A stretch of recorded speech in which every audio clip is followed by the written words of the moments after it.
Ngayon naman po, may pangyayari. Alam nyo, marami tinitrivialize ito. Dahil sabi nila, wow, nagpapakita lang na bastos ang First Lady dahil ginawa niyang waiter si Senate President Cheese Escudero. Alam niyo po, ako na may saludo kay Cheese Escudero kasi talaga namang he took it in stride. No? Ang sabi niya, talaga namang bilang isang maginoo, talagang pwede naman ako maging waiter kahit kanino, lalong-lalo na sa First Lady. Well, yan po talagang nagpapakita lang na maginoo si Senate President Cheese Escudero. Pero pinag-uusapan po natin dito, institusyon. Lalong-lalo na yung nagaganap ng pagdiriwang ay Van de Honor na ginagawa po kapag meron tayong araw ng kalayaan. Dahil tayo po yung pinagdidiwang natin yung pagbuo ng kaunang-unahang republika sa Asya. So, bakit po sa tingin ko, hindi lang ordinaryong pagbabastos yun? Kasi nakita nyo naman yung nangyari. Pumasok ang First Lady, kinuha yung champagne glass na nasa kamay ni Senate President, ininom, binalik sa kanya matapos niyang naubos yung champagne at tumalikod at kinausap ang iba. So sa iba, lack of manners lang yun, ginawa raw waiter si Cheese Escudero, bastos. Pero sa akin po, hindi lang po ordinaryong kabastusan yan. Dahil si Senate President po, hindi lang naman po siya ordinaryong senador. Siya ang hepe ng Senado. So sa tingin ko po, ang nangyari ay hindi lang pagbastos sa pagkatao ni Cheese Escudero, pagbastos po yan sa Senado bilang institusyon. Ano ba ho pagkakaiba ng Senado sa mga sa ating Kongreso? Well, alam niyo naman na 24 lang ang senador na hinahalal sa buong Pilipinas at mahigit 330 ang ating mga kongresista. Kaya po nagkaroon tayo ng dalawang kapulungan dahil ang Senado po, dahil konti lang sila at halal sila ng buong bayan, ang kanilang perspektibo ay nasyonal. Ibig sabihin, hindi sila gaya ng mga kongresista na ang naislaman ay magdala ng proyekto sa kanilang mga distrito. At talaga naman po mga congressman, kaya madali ang sumunod sa isang speaker, busugin mo lang yan ang proyekto, susunod na yan. Kasi sa lokal ng politiko, talaga naman pong hindi ka mananalo kung wala kang proyekto. Proyekto, proyekto, proyekto. Pero iba pong pananaw ng mga senador dahil sila ay halat ng buong bayan. No? Dahil nga po nangampanya sila sa buong Pilipinas, importante na makita nila kung anong pangangailangan ng buong Pilipinas at hindi lamang ng isang distrito. At ang importansya pa po na sila ay halal ng buong bayan para silang presidente. Meron din silang mandato gaya ng presidente. At minsan pa nga ang isang senador, mas marami pa ang boto kaysa sa presidente. So kapag meron kang ganyang mandato, kaya mong panindigan ang iyong institusyon. Kaya nga po, nagkakaroon tayo ng check and balances. Yan naman ang dahilan kung bakit meron tayong tatlong magkapantay-pantay na sangay ng gobyerno. So yung nangyari po, na ginawa niyang waiter ang hepe ng Senado, sa tingin ko po, ayan po ay pagbabastos sa institusyon ng Senado na sa ating kasaysayan ay tumitindig sa presidenteng mapang-abuso. Kaya nga pong ginawa ni Marcos Sr. nung siya ay nagdeklara ng martial law, unang-unang ginawa niya, pinadlock niya ang Senado at kinulong ang mga senador. Kasi alam niya, ito yung mga tao na gaya niya ay mayroong mandato galing sa taong bayan sa buong Pilipinas at kayang tumindig sa kanya. Dahil ilan sa kanila, mas marami pang boto kaysa sa presidente. At kapag binastos mo ang hepe ng Senado, parang sinasabi mo, wala akong pakialam sa inyong institusyon. Maski kayo ay binuo para maging fiscalizer sa presidente, kayang-kaya ko kayo. Ang malungkot, kababayan, wala namang mandato galing sa taong bayan ang First Lady. Ang presidente, merong mandato. Ang presidente, hindi naman ganun ang pagtrato sa senador. Bakit? Kasi galing din siya dyan. Alam niya na bago siya umupo bilang senador, natalo muna siya. Gaya ko, alam niya kung gaano kahirap kumuha ng mandato sa buong Pilipinas. Kaya, hindi niya gagawing waiter ang isang senador, hindi lamang dahil malaki rin ang mandato galing sa taong bayan at hindi po madali na makuha ang kiliti ng mga buong Pilipinas.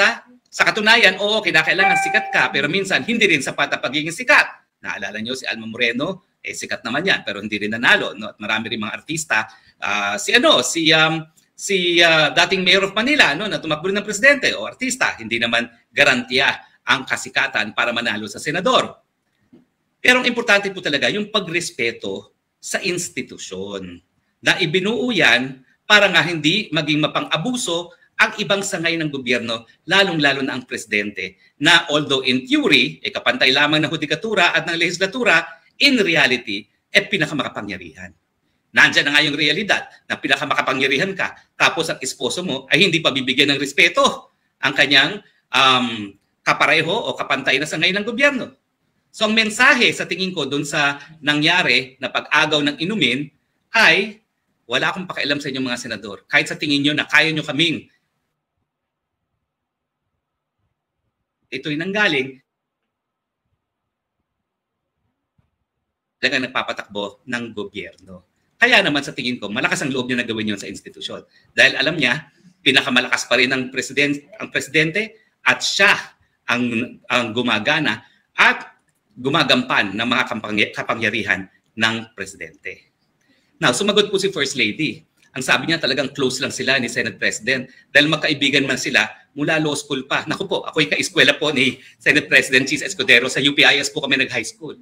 Kaya lang, 3 taon ang agwat ko sa kanya. First year siya, 4th year na ako. So, 54 years old na po siya. Pero ang First Lady po, 65. So, 9 anyos po ang pagitan. Ibig sabihin, nung si Senate President ay freshman, na nakilala ko na siya dahil alam niyo po, quiet lang. Pareho kaming may vision na ninigarilyo nung high school. Pero tumigil na po ako ha. Tumigil na ako noong 1996 pa. Pero si Senate President ata, hindi pa rin tumitigil. No? Nag-aral po kasi ako sa England, ang mahal ng sigarilyo. Sabi ko, kakainin ko na lang yung halaga ng sigarilyo kaysa ibisyo ko pa. No?